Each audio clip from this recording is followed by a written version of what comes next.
జలధార ప్రియుడు. అభిషేకము అనే పేరుతోటి శివుడి శరీరం మీద ద్రవ పదార్థాలు పోయడానికి చాలా అంతరార్థం ఉన్నది. శివుడి శరీరం ఒకానొకప్పుడు ముందుగా నదిగా మారిపోయింది, జలంగా మారింది, ఆ తర్వాత భూమిగా మారింది, ఆ తర్వాత అగ్నిగా మారింది, ఆకాశంగా మారింది, వాయువుగా మారింది. అంటే శివుడు 5 భూతాలుగా మారాడు. ఆ తర్వాత శివుడి శరీరం నుంచి అనేక ద్రవ్యాలు కూడా పుట్టుకొచ్చాయి. వీటిని తిరిగి శివుడికి సమర్పించటమే అభిషేకము.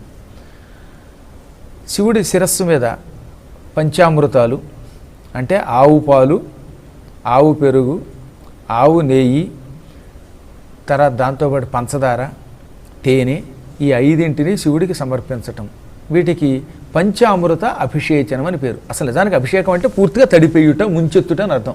సహజంగా శివుడు అంటే పరమాత్ముడు కనుక ఆ లింగం మీద అలాగా జలం పోస్తే జలాభిషేకం, పంచామృతాలు పోస్తే పంచామృత అభిషేకం, భస్మం